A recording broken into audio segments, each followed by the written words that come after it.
موجود ہیں۔ نصیر خان یہاں کے بڑے نامی گرامی شخصیت ہیں، ان سے یہ جاننا چاہیں گے کہ یہ بھونجا جو ہے نا، بھونجا کی تاریخ کیا ہے، کتنے طبقے تھے، کون لوگ تھے، کن کے نام پر یہ زمین تھی، آپ کے بڑوں کا کیا نام تھا اور کون لوگ اس کے بعد یہ پھر یہ آباد ہو گئے؟ سر ایسا ہوا کہ آپ کے خاندان کے بڑوں کے جو بتا رہے تھے تین، ہمارے وڈیرے جو تھے وہ مطلب ہے کہ سوات سے آئے، وہاں کے بفا ٹانڈا بجنے میں انہوں نے رہائش پذیر ہوئے۔ اس کے بعد کچھ عرصے کے بعد ادھر سے رخصت ہوئے تو وہ ادھر آ گئے۔ 5 بھائی تھے، 2 جرید میں چلے گئے اور 3 جو ہے بھونجا میں آ گئے۔ بھونجا ایک ویران علاقہ تھا، بالکل ویران تھا، جنگلی جنگل تھا، چاڑیاں ہی تھیں۔ اس کے بعد اتنے پہلے سکھ پرانے وقت میں سکھ آباد تھے، اس سکھ چلے گئے تو 1-2 ڈیرے وہاں پہ تھے ان سکھوں کے۔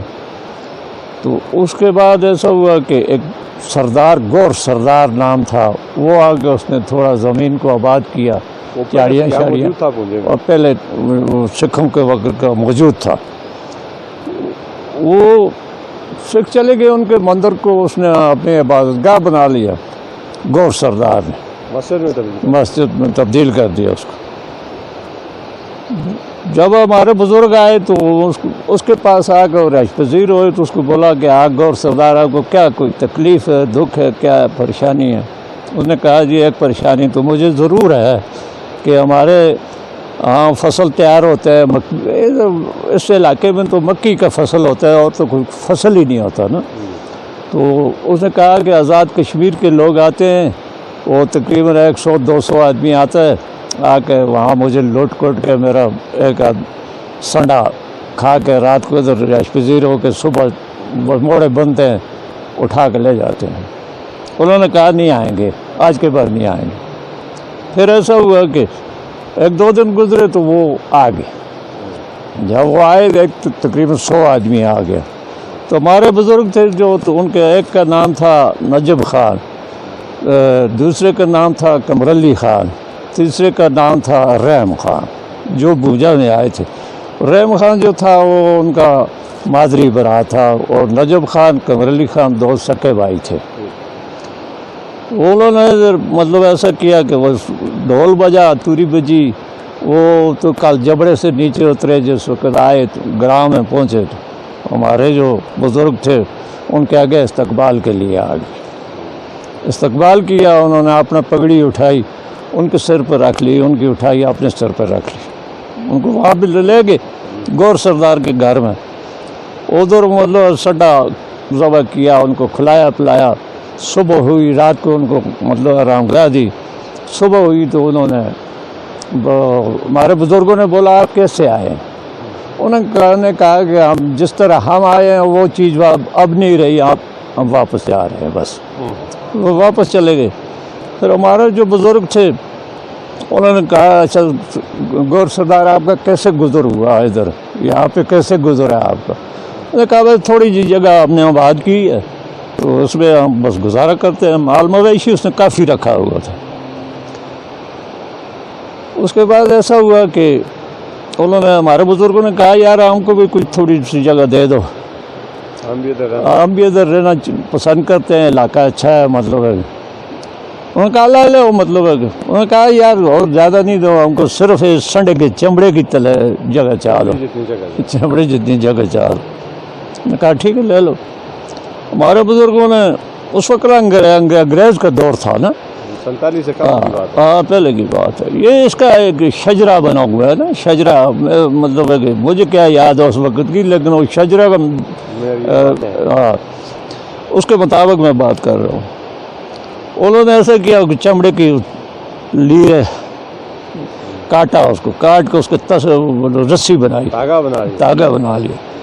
وہ تاگا ان بزرگوں نے ایسا کیا کہ تقریباً 20-25 دن مطلب ہے وہ تاگا بھوجے گی، دودھ بنی پہ انہوں نے پھیرا جب لمبائی چڑھائی کر کے گور سردار کے پاس گیا، ہم نے تو پھیر لیا۔ وہ زبان تھی اس کی، انہوں نے کہا کہ چمڑے کے تلے جو جایا وہ لے لو، उन्होंने ले लिया। 96,000 कनाल हमारा मजरूआ रकबा है भूजे गांव का, और 1,10,000 शमलाती रकबा है टाका दरख्तान, मजरूआ और गैर मजरूआ। 18-19 जोड़ियाँ उस वक्त दानों की, जो जोड़ी के हिसाब से। इतने चेर बाद में ऐसा हुआ कि चमड़ा फेर के आई तो एबर्ट साहब एक अंग्रेज़ था, वो अपनी बेगम को लेकर उधर टूरिज़म पे गया हुआ था। घोड़े उस वक्त घोड़े चलते थे, रोड नहीं थी, वीरान इलाका था। वो वापस आया इधर, हमारा सिखों के वक्त का पुराना कब्रिस्तान था, उसमें आकर वो बैठा। तो हमारे जो बुज़ुर्ग थे वो आ गए उसके पास। वो आए तो उन्होंने कहा कि भाई चापी बूठी गौर सरदार की और एबर्ट साहब की। उसने कहा मांगो, क्या मांगते हो? मैं कहा हमको और तो कुछ नहीं मांगते, ये 19 जोड़ियाँ इधर लगती हैं, 18 जोड़ी हमारे नाम पे कर लो और 1 जोड़ी गौर सरदार को दे दो। वो एबर्ट साहब ने मतलब है कि उसने बोला ठीक है। 19 जोड़ियाँ 18 जोड़ियाँ हमारे बुज़ुर्गों ने ले ली। 3 भाई थे, 6 जोड़ियाँ इनको आ गई, जिसमें 6 जोड़ियों में आ गया तकरीबन 2 लाख कनाल रकबा आ गया। 2 लाख कनाल बूझे का रकबा है। ये इन्होंने अपने नाम एबर्ट साहब से करा के थे, बस चले गए। एबर्ट साहब रुखसत हो गए। उसके बाद ऐसा हुआ कि उस वक्त बंदोबस्त हरिपुर में पास होते थे, दफ्तर उधर थे। तो हमारे बुज़ुर्ग गए, उन्होंने जाके उधर एबर्ट साहब के पास गए। एबर्ट साहब ने मतलब है कि बंदोबस्त पास करता था। तो एक भाई जो था वो रहम खान, वो उनका मादरी भाई था। तो वो नमाज के टाइम नमाज पे चले गया, तो पीछे बुलाई होगी, अंदर गए। उन्होंने शवाल नजब खान जो थी वो नजब खान के नाम करा दी। भूजा मतलब है कि 3 भाइयों के नाम हो गया।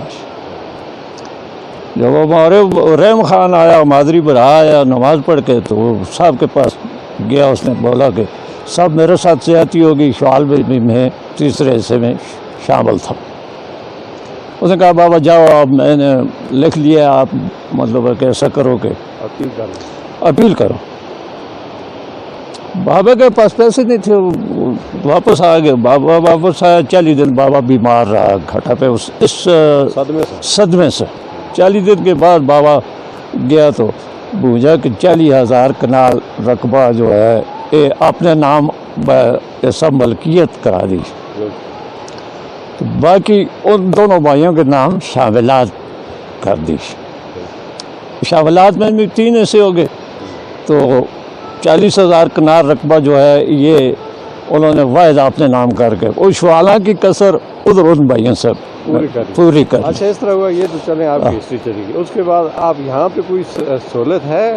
अब यहाँ पे सर कोई सहूलत नहीं, हमारा रोड नहीं था, कुछ भी नहीं था। एक मतलब है कि ये तो अभी हमने अपनी मदद आप बनाया है। ये आज जिसका आज इफ्तिताह कर रहे हैं, ये अपनी मदद हमने आप बनाया। तरफ रहम खान की रहम खान की तरफ रहम खान के जो अब उसकी नस्ल है तकरीबन मतलब है कि 50-60 आदमी के साथ मुश्तमिल है।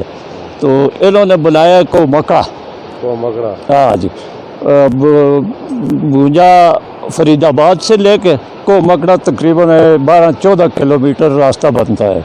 ये सारा पैसा आप ये पैसा हमने अपने जेब से खर्चा करके। तो रोड कितनी माली है इसमें? तकरीबन 20-25 लाख रुपया हमने खर्च किया है जिसके इफ्तिताह कर रहे हैं। तो अब जाएंगे, हम सटर पे बैठे हुए हैं। रात पर की थी, हम मंसर से आए हैं क्योंकि हम ज़लज़ला के बाद हम मंसर शिफ्ट हो गए थे।